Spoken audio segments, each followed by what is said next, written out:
Shalom. All praises to Yahweh Bahashem, Yahweh Shai Bahashem Rakakwadash. Double honors to the elder apostles, the bishops, and the elders of GMS as well. Peace and salutations to the elect. My name is Ainal. The title of the video is Basic Understanding of Who the Book is for, Part 2. Right, and this is Part 2. So, if you want to watch this one, you might as well watch the first one to get the other precepts I got. I actually did the whole video in Part 1, but it got cut about halfway through, whatever the case may be. The prince of the power of the air at work. So I just wanted to go ahead and just finish off with the last few precepts I got. So, just basic understanding of who the book is for, who the Most High Yahweh Bashkin Awashah is dealing with. All right. This is, I'll start at Deuteronomy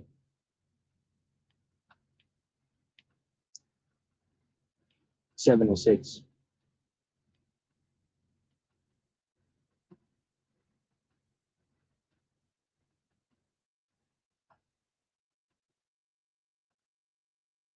This is Deuteronomy chapter 7, verse 6. It says, "For thou art an holy people, right, unto the Lord thy power.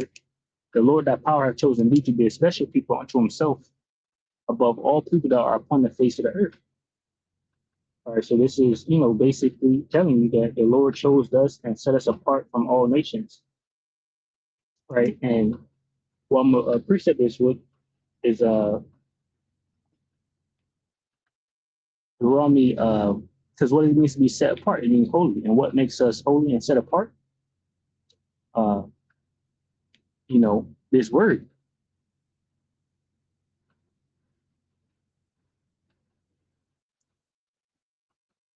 Deuteronomy chapter 4, verse 5, it says, "Behold, I have taught you statutes and judgments, even as the Lord Yahweh, Bahashim Shai, my power commanded me, that you should do so in the land whither you go to possess it. Keep therefore and do them, for this is your wisdom and your understanding in the sight of the nations, which shall hear all these statutes and say, surely this great nation is a wise and understanding people. For what nation is there so great who have God so nigh unto them, as the Lord Yahweh, our power, is in all things that we call upon him for?" NLT says, what great nation has a power so near to them as the Lord Yahweh, our power, is near to us whenever we call upon him, right? And the answer is no nation, right? It's only us. It says, "And what nation is there so great to have statutes and judgments so righteous as all this law, which I set before you this day?" Right. And this word, which you're going to get next, was only given to us. Right. And that's why the nations can look at us and say, this is a wise and understanding people. Because the creator of heaven and earth, right, that created everything, gave us the understanding, of order, right, of good and evil, right? Basically how the earth should operate. For example, you have what is something called the land Sabbath, where, I believe it's like the seventh year,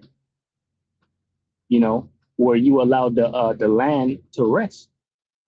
After so many years, you allow the land to rest for things to kind of, go back to how it was before. Like, say, for example, you're hunting different animals and cutting trees and whatever you're doing, you want the land to rest, allow things to grow back and the animals to grow back and come back so you don't over hunt, and then the land is dying. All right. So this is our wisdom in the sight of nations, This is Psalms 147.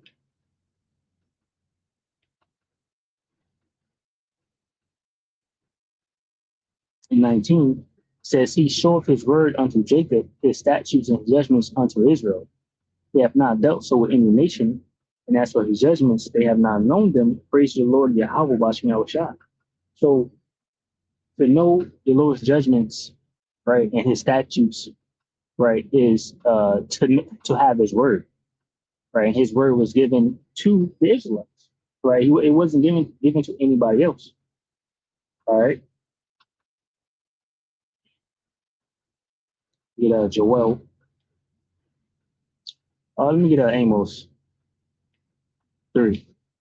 It says, Amos 3 and 1, hear this word that the Lord Yahweh Bashmiel has spoken against you, O children of Israel, against the whole family which I brought up from the land of Egypt, saying, you only have I known of all the families of the earth, therefore I will punish you for all your iniquities. Right.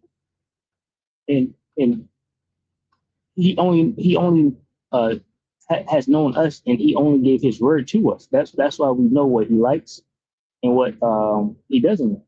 All right.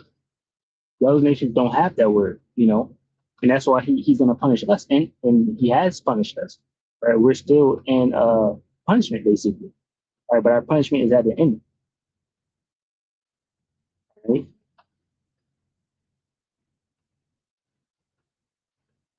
So, good Joel 2.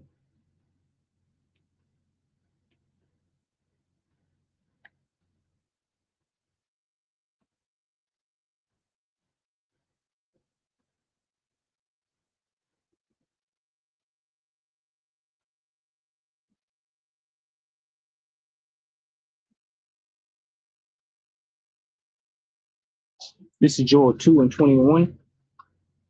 So if you watch part 2, I believe I was going to Romans chapter 9, and I was talking about the promises. So this right here is a promise, a future promise, that's about to come to pass shortly, where it's going back to our land and having abundance. Right. The point I wanted in verse 27 though. This Joel 2 and 21, it says, "Fear not, O land, be glad and rejoice, for the Lord Yahweh Bahashem Yahushua will do great things.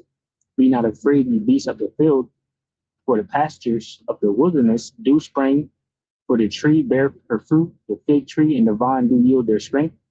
Be glad then, ye children of Zion, and rejoice," right? Zion, the Israelites.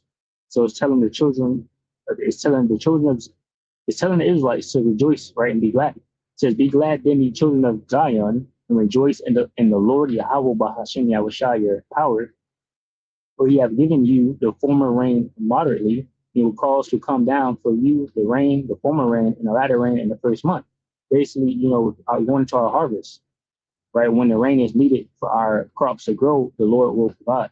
It says, "And the floors shall be full of wheat, and the fat shall overflow with wine and oil. And I will restore to you the years that the locusts have eaten, the cankerworm and the caterpillar, right, and the palmer worm, my great army which I sent among you. Ye shall eat in plenty and be satisfied, and praise the name of the Lord Yahweh Bahashem Yahushua your power, that have dealt wondrously with you, and my people shall never be ashamed." So my people, talking about the Israelites. "And ye shall know that I am in the midst of Israel, and that I am the Lord Yahweh Bahashem Yahushua your power, and none else. My people shall never be ashamed." So it's going to come a time and place where you're going to know that who the Lord is dealing with, right? And we know that the Lord's only dealing with us, but people have the opportunity to scoff and get their input on the situation. But time is coming, right, where everyone will know who to come to, and they will know who the Lord is dealing with. All right. It's Isaiah 2 and 1. It said, "The word that Isaiah, the son of Amos, saw concerning Judah and Jerusalem, and it shall come to pass in the last days that the mountain of the Lord's house shall be established in the top of the mountains." So the kingdom of heaven will be over all other kingdoms. All right. It says, "And shall be exalted above the hills, and all nations shall flow unto it. And many people shall go and say, Come ye, and let us go up to the mountain of the Lord, Yahweh, Bahashim Yahushai, to the house of the power of Jacob. And he will teach us his ways, and we will walk in his paths. For out of Zion, right, shall go forth the law and the word of the Lord, Yahweh, Bahashim Yahushai, from Jerusalem."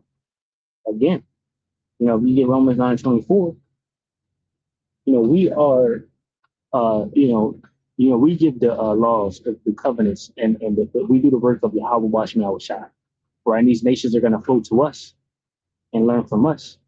Isaiah 2 and 4 says, and he shall judge among the nations and shall rebuke many people, and they shall beat their swords into plowshares and their spears into pruning hooks. Nation shall not lift up sword against nation, neither shall they learn war anymore. All right.